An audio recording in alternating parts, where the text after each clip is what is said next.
O amor tudo suporta. Emmanuel intitula o seu comentário: o amor tudo sofre.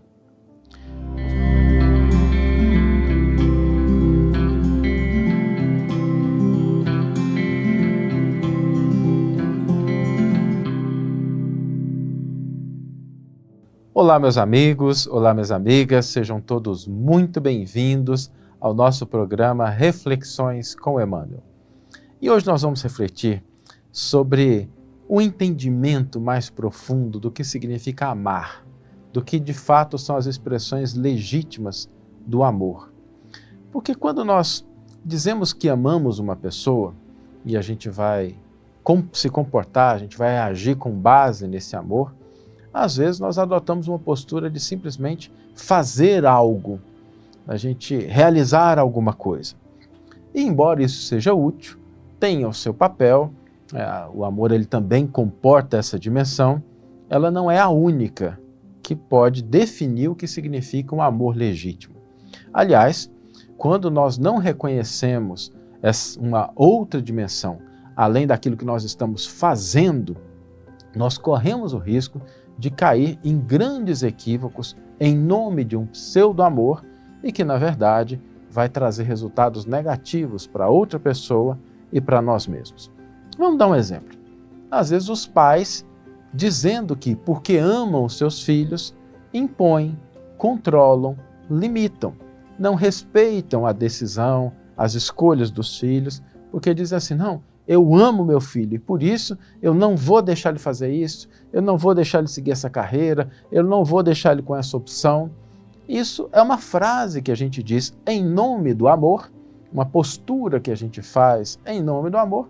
Só que, será que realmente essa postura tem como origem o amor ou tem uma insegurança, um trauma, uma experiência dos pais? Às vezes a gente encontra isso nas nossas relações afetivas. Às vezes um namorado, uma namorada, uma esposa, fala assim, não, eu quero que ele fique, que ela fique comigo porque eu amo essa pessoa demais.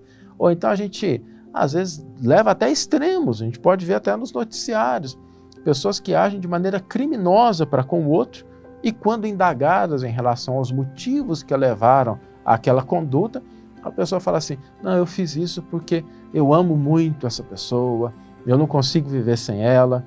E aí a gente começa a se indagar, né? Será que essa postura, será que esse fazer, de fato tem a origem num amor legítimo ou a origem é o egoísmo, é aquilo que a pessoa quer, às vezes é o orgulho, às vezes a vaidade, a insegurança. Embora a frase possa ser dita em nome do amor, a gente sabe que no fundo, o que deu móvel a essa ação não foi um amor legítimo. Existem situações, inclusive, extremas, eu estou citando exemplos extremos aqui para a gente entender muito bem isso, e que a pessoa abre mão da própria vida em nome do amor, né? Ama uma pessoa e porque não consegue tê-la, a pessoa acaba cometendo um ato impensado. E será que o amor, de fato, pode levar a essa situação? Será que a pessoa está equilibrada o suficiente para entender o que é o amor?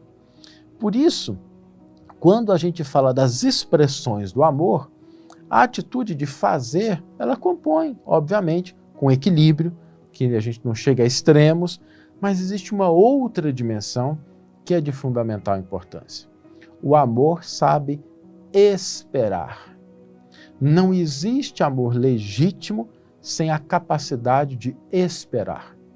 O agricultor que ama a sua plantação, que ama o seu trabalho, sabe que ao lançar a semente no solo é preciso cuidar, zelar, mas esperar que ela cresça e dê frutos. Quando nós estamos lidando com outras pessoas, a regra é a mesma. Quando a gente ama de fato alguém, a gente não é negligente, não deixa de nos posicionar quando a situação o permite, quando aquilo diz respeito ao nosso papel, mas a gente também sabe esperar, sabe compreender que cada pessoa tem seu tempo, tem a sua trajetória, tem o seu conjunto de experiências e de conhecimento e que nós não podemos determinar a direção, o sentido, a condução da vida de alguém em nome de um pseudo-amor. Porque por mais que nós conheçamos a pessoa, por mais que a gente tenha contato com ela, às vezes pode ser um filho que a gente viu crescer, pode ser um esposo, uma esposa que a gente está com ele há vários anos, um familiar que compartilha conosco de uma longa trajetória. Nós nunca teremos total compreensão do que significa a existência da outra criatura. Às vezes a gente não tem total compreensão nem do que é a nossa própria vida, de qual que é o sentido da nossa existência, de quais são os propósitos que a gente busca, né? Algumas pessoas têm isso legitimamente, mas muitas, às vezes, não têm esse controle, esse domínio, essa informação do que diz respeito à própria vida, como é que nós vamos julgar que nós temos isso em relação à vida da outra pessoa. Por isso, nós precisamos conciliar essas duas dimensões. A gente precisa amar agindo e amar esperando. Quando a gente tem consciência de que uma expressão do amor é também a expressão do esperar, de dar espaço, de dar tempo a outra pessoa, nós estamos de fato caminhando na direção de um amor equilibrado e nos prevenindo em relação aos desvarios, em relação a atitudes extremadas que, longe de serem cometidas em nome de um amor legítimo, na verdade são efeitos, às vezes, do egoísmo, da insegurança ou da própria insensatez. Vamos ler agora a íntegra do versículo e do comentário que inspiraram a nossa reflexão de hoje.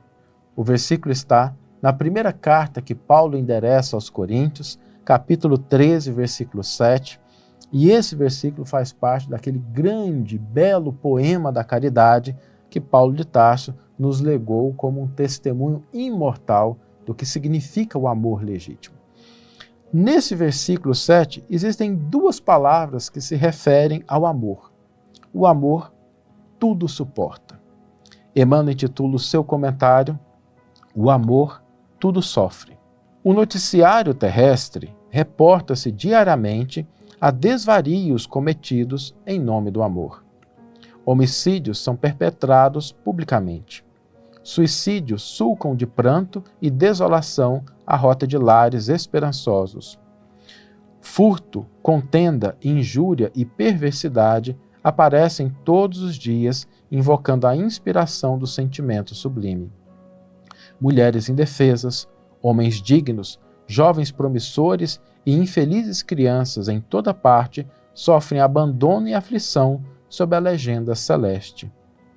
Entretanto, só o egoísmo, traduzindo apego da alma ao bem próprio, é que patrocina os golpes da delinquência, os enganos da posse, os erros da impulsividade e os desacertos da pressa. Apenas o egoísmo gera ciúme e despeito, vingança e discórdia, acusação e cegueira. O amor, longe disso, sabe rejubilar-se com a alegria dos corações amados, esposando-lhes as lições e as dificuldades, as dores e os compromissos. Não se atropela, nem se desmanda. Abraça o sacrifício próprio em favor da felicidade da criatura a quem ama, a razão da própria felicidade. Por esse motivo, no amor verdadeiro, não há sinal de qualquer precipitação, conclamando a imoderação ou a loucura. O apóstolo Paulo afirmou divinamente inspirado: o amor tudo sofre. E de nossa parte, acrescentaremos: o amor genuíno jamais se desregra ou se cansa, porque realmente sabe esperar. Uma belíssima página de Emmanuel, ampliando o entendimento dessa citação extraordinária de Paulo, na primeira carta que ele endereça aos Coríntios, e que nos leva à reflexão mais profunda de qual é de fato o móvel das nossas ações. E a proposta para a gente hoje, o desafio, é que nós olhemos as situações que estão à nossa volta, as pessoas que a gente quer bem, com as quais nós nos relacionamos, e vamos avaliar se nós estamos expressando o nosso amor somente na dimensão do fazer, do determinar, do orientar, e se está faltando um pouquinho essa outra expressão sublime do amor, que é a do esperar, do compreender, do aguardar. E quando a gente perceber que está faltando uma pitadinha desses outros elementos, vamos completar o nosso amor esperando, aguardando, porque o tempo também ajuda a consolidar e às vezes vai nos mostrar coisas que agora nós não estamos compreendendo. Que tenhamos todos uma excelente manhã, ou uma excelente tarde, ou uma excelente noite, e que possamos nos encontrar no nosso próximo episódio.